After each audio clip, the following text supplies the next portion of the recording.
Assalamualaikum warahmatullahi wabarakatuh. Selamat pagi rekan-rekan Ruang Podcast FEB UPN Veteran Jakarta. Kali ini saya Indri selaku host Ruang Podcast di FEB kedatangan tamu. Beliau adalah praktisi, ya. Boleh diperkenalkan dulu Ibu cantik. Halo semua, ketemu sama saya Freska Syafitri. Saya dosen ekonomi Fakultas Ekonomi UPN VJ, tapi selain itu juga saya sering melakukan riset-riset terkait kebijakan publik, sosial dan politik, dan juga mungkin bisa dibilang entrepreneurs gitu. Ya. Nah, teman-teman, pada hari ini tanggal 1 September seperti yang teman-teman ketahui bahwa Indonesia dalam keadaan berduka dalam hal demokrasi politik ya Ibu. Saya mengundang Ibu juga sebagai salah satu tokoh yang juga pernah bekerja sama dengan pihak-pihak Dewan Rakyat. Di sini kami tidak memaksud menyinggung pihak manapun. Kita akan meminta pandangan Ibu Freska sebagai praktisi dan juga dosen terkait beberapa pandangan hal yang akan terjadi ke depannya ini. Bu Freska, terkait penyebab kegaduhan masyarakat yang terjadi mungkin selama seminggu silam ya Bu, Ibu ada opini nggak?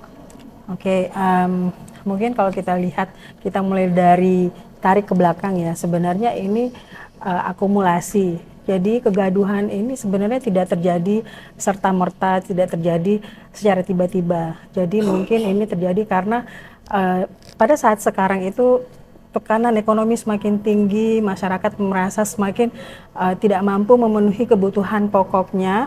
Dan di sisi lain juga narasi-narasi yang ada di luar, narasi-narasi yang ditampilkan oleh pejabat-pejabat atau mungkin policy makers kita itu tidak memperlihatkan empati. Jadi itu yang akhirnya membentuk mereka untuk mengguncang mereka beramai-ramai untuk melakukan hal-hal yang akhirnya di jalanan seperti menyampaikan suara mereka secara mungkin secara bersama kolektif seperti itu. Ya. Jadi sebenarnya kegaduhan ini memang bukan didasari dari rakyat sepenuhnya ya Ibu ya, tapi ada beberapa pemicunya juga dari para, kalau kita bilang, saya bisa nggak nih katakan politikus yang mungkin kurang bijak Bu berkata? Nah, mungkin kalau misalnya sekarang ini kan kita sudah di era teknologi ya. Iya. Nah, kalau misalnya kita lihat lagi, misalnya demonstrasi atau demo itu sebenarnya wajar di negara manapun itu terjadi. Tapi permasalahannya adalah ketika pembuat kebijakan itu apakah dia mau mendengarkan, apakah dia mau mengajak mengkoreksi diri seperti itu. Nah, apalagi sekarang dengan adanya teknologi. Kalau kita lihat lagi misalnya kita juga pernah ada demo seperti ini tahun 98 ya. Tapi itu mungkin beda, kesamanya adalah karena itu mahasiswa yang berjuang juga, dan pada saat itu juga di seluruh beberapa kota di Indonesia. Nah, dulu waktu itu kita memperjuangkan otoritarianisme gitu loh. Nah, sekarang ini di era demokrasi. Nah, ini yang sebenarnya demo itu boleh-boleh saja, tapi apakah sekarang harus dilakukan seperti dulu? Kan tidak, karena zaman juga udah berubah. Dan Ibu mungkin tahu Gen Z juga pola berpikirnya, pola bersikap, dan mereka lebih suka dialog seperti itu. Jadi tadi memang banyak faktornya ya Bu ya, tidak hanya dari masyarakat yang merasa dikesampingkan suaranya, beberapa politikus juga yang harusnya jauh lebih bijak untuk berkata ya Ibu ya. Nah Bu, melihat Ibu melihat kepada aksi massa Bu sekarang, udah masuk ke penjarahan, beberapa rumah-rumah yang anggota DPR yang mungkin kita lihat juga yang disinyalir menjadi penyebab awal ya kalau kata masyarakat. Ibu, apakah memang harus seperti itu aksi masyarakat menurut Ibu sebagai akademisi? Kalau saya lihat mungkin gini, setiap demo itu pasti ada peluang untuk ditunggangin oleh pihak lain yang tidak bertanggung jawab. Dan kalau saya lihat misalnya gini, sebagai mahasiswa itu adalah penjaga moral bangsa seperti itu ya. Nah, harusnya mungkin kalau saya yakin mahasiswa itu dia harus menjaga moral bangsa secara nurani dan tidak akan melakukan kekerasan. Nah, ketika masyarakat melakukan kekerasan itu mungkin ada pemicu. Nah, pemicu ini kita yang nggak tahu. Mungkin dari ada yang menunggangin, mungkin ada juga yang melihat video-video ya, ternyata ditemukan ada yang menunggangin seperti itu. Jadi ketika masyarakat sudah berkumpul, masyarakat itu cenderung meniru dan mereka gampang cenderung untuk diprovokasi seperti itu. Nah, itu yang akhirnya membuat suasana menjadi chaos. Nah, kalau misalnya mungkin demonstrasi itu dilakukan, itu sebaiknya mungkin dengan cara yang lebih disiplin, lebih tertib, dan misalnya ada korlap seperti itu ya. Nah, terkait tadi yang Ibu sampaikan, oke, demo boleh ya Ibu ya, gitu di berbagai negara juga banyak ya. Saya juga melihat CV Ibu merupakan salah seorang diploma ya Ibu dulunya ya. Diplomat, benar ya, diplomat ya. Dan Ibu juga sebenarnya punya background pernah kuliah di luar negeri, salah satunya di negara Jerman. Ibu pada waktu Ibu bersekolah di sana atau sepanjang hidup Ibu berselancar ke negara lain, gimana sih Ibu melihat sikap demonstran masyarakat? Kita bandingin ya Bu, kita nggak bilang bahwa Indonesia anarkis yang buruk ke arah, tapi kan tadi ada penyebabnya. Tapi mungkin ada pandangan lain bagaimana cara pendemo di negara lain, Ibu. Kalau dulu mungkin waktu zaman saya kuliah juga masyarakat atau mahasiswa itu juga punya demo. Jadi mereka itu demo dengan tertib dan disiplin. Dan mungkin yang perlu kita kita tingkatkan adalah kesadaran kalau mahasiswa itu punya suara gitu. Jadi yang diharapkan itu bukan hanya kita punya banyak, karena sekarang Indonesia bonus demografi ya, tapi adalah suara. Jadi pada saat demo di Jerman tahun saya itu, mereka melakukannya dengan tertib dan mereka sangat disiplin. Jadi mereka tahu ini pendemo yang sudah kita ada daftar ya, dan ini yang tidak gitu. Jadi bisa terdeteksi gitu.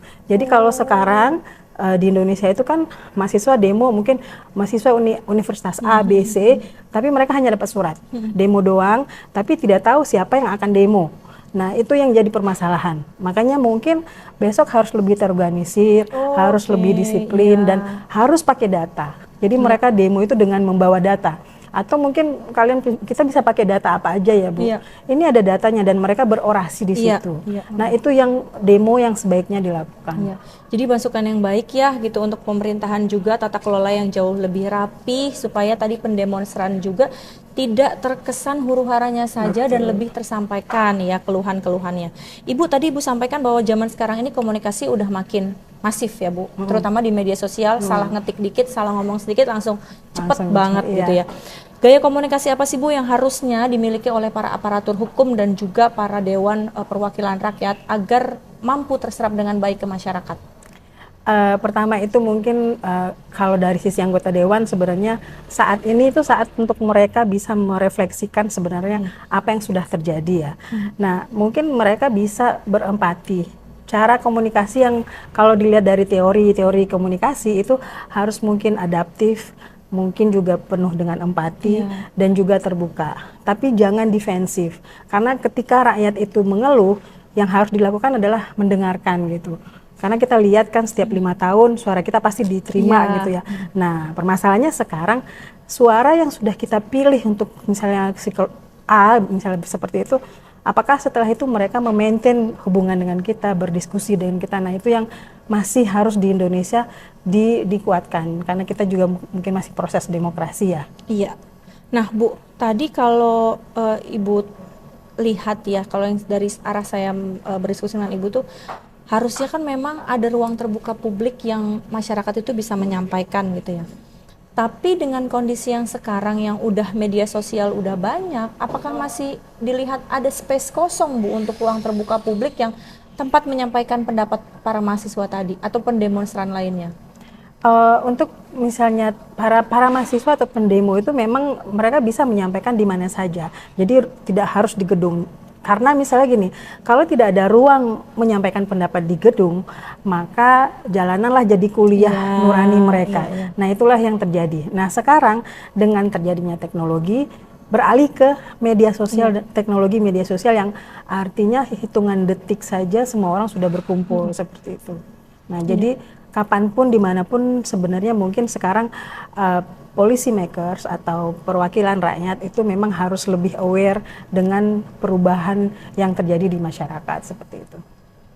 Baik, terima kasih Bu Preska. Selanjutnya kita mau bahas terkait berita duka ya Bu. Salah satu pengemudi ojek online almarhum Arfan ya. Ibu, sejauh ini yang Ibu lihat dari kalimat Pak Presiden dan beberapa sikap aktif dari para anggota dewan ya yang udah datang langsung ke pemakaman dan memberikan santunan, sejauh ini gimana Bu? Apakah udah lumayan untuk meredakan atau masih kurang nggak Bu? Oke, kalau misalnya mungkin untuk santunan untuk keluarga korban dan rasa rasa empati untuk Iya. minta maaf itu, saya rasa itu udah one step ahead ya. Dan itu udah hal yang bagus. Tapi ada perlu dua hal lagi mungkin, atau yang paling sangat krusial adalah mengevaluasi SOP BRIMOB gitu ya di kepolisian. Karena kenapa? Karena kalau misalnya tidak ada evaluasi, hal ini juga akan terjadi lagi nanti. Karena kita bisa lihat dari pengalaman 98, pengalaman demo-demo sebelumnya, pasti akan ada korban. Nah, ini yang harus dievaluasi. Karena kita lihat juga, mungkin kita bisa melihat mungkin negara lain ya, kalau misalnya kita mau belajar gitu. Contoh misalnya tahun 2020 itu kan ada yang Black Lives Matters itu Bu. Jadi rasisme dan itu juga karena videonya tersebar, kepolisian melakukan kekerasan terhadap orang hitam dan akhirnya seluruh Amerika itu demo. Nah, ada beberapa negara bagian yang mungkin pakai air mata, gas air mata gitu ya. Tapi ada juga negara bagian yang akhirnya mereka melakukan namanya de-escalation, artinya mereka melakukan diskusi biar konflik tidak memanas. Dan mereka memberikan pelatihan kepada kepolisian bagaimana agar tidak terjadi kekerasan, melakukan training pendekatan humanis ya. Karena itu yang paling penting sekarang. Gitu. Jadi memang harus dua arah ya Bu, yang namanya komunikasi ini bisa diterima sama masyarakat, dan dari aparaturnya juga harus ada upaya untuk memperbaiki komunikasi. Nah Ibu, kita mendengar berita bahwa masih sampai dengan tanggal 4 September ya teman-teman, hari ini 1 September, dan sampai dengan 4 September masih kemungkinan ada aksi demonstran. Kira-kira ada yang mau Ibu sampaikan pesan kepada mahasiswa dan masyarakat lainnya agar ya silahkan saja berdemo, tapi tetap harus menjaga keamanan, terutama jangan sampai merugikan pihak-pihak lain yang tidak bersalah. Oke, mungkin kalau untuk mahasiswa ya, karena saya sebagai dosen, sebagai masyarakat dan juga sebagai orang tua gitu ya. Demo itu boleh, karena memang masyarakat atau mahasiswa itu adalah masyarakat yang punya hati nurani, yang masih bisa berpihak tanpa ada kepentingan lain-lain gitu ya. Nah, jagalah negara dengan jadi penjaga moral untuk Indonesia. Tapi jangan asal demo gitu. Demo sebagai seorang mahasiswa itu harus lebih intelektual gitu, dengan data, dengan disiplin, dengan koordinasi yang bagus. Nah, itu yang harus dilakukan. Jadi jangan hanya asal demo dan marah dan merusak, karena ketika terjadi perusakan itu yang rugi pasti orang-orang yang telah kita bela, misalnya UMKM. Contoh sekarang dengan perusakan itu kurs dolar menjadi naik ya, rupiah menjadi naik. Pasar falas juga jadi crash gitu kan. UMKM juga kasihan, mereka takut keluar gitu. Terus fasilitas-fasilitas umum yang mungkin biasanya saya suka naik MRT ya. Jadi sekarang saya juga takut gitu. Yang dirugikan kita sendiri. Dan Indonesia itu terlalu besar. Karena sebenarnya kalau dilihat, mungkin kita bisa lihat dari kajian OECD, kajian UN, tanpa pemerintah melakukan apapun, Indonesia itu 10 tahun, 20 tahun ke depan itu akan menjadi salah satu ekonomi terbesar. Nah, ini yang harus kita jaga. Jadi jagalah itu dengan intelektualitas kalian, karena semua adalah generasi Gen Z yang pasti punya pemikiran lebih maju dan harus bisa menjaga emosi. Itu pertanyaan terakhir nih Bu, opini lebih tepatnya ya, bukan pertanyaan ya teman-teman. Bagaimana pendapat Ibu tentang ketua partai yang langsung menonaktifkan pihak-pihak yang kemarin dianggap sebagai penyebab keributan? Terus terang saya sangat apresiasi lah. Karena satu hal seperti ini jarang terjadi sebelumnya. Maksudnya kalau misalnya dulu ada yang protes itu pasti didiamkan. Tapi setidaknya at least udah ada itikat baik untuk mendengarkan. Itu dulu dari policy maker. Kalau mereka sudah mau belajar mendengarkan, nanti next stepnya adalah belajar untuk introspeksi. Karena sekarang ini sifat kepemimpinan itu tidak hanya monolog, tidak hanya dari atas ke bawah, tapi yang sekarang ini adalah saling berdialog.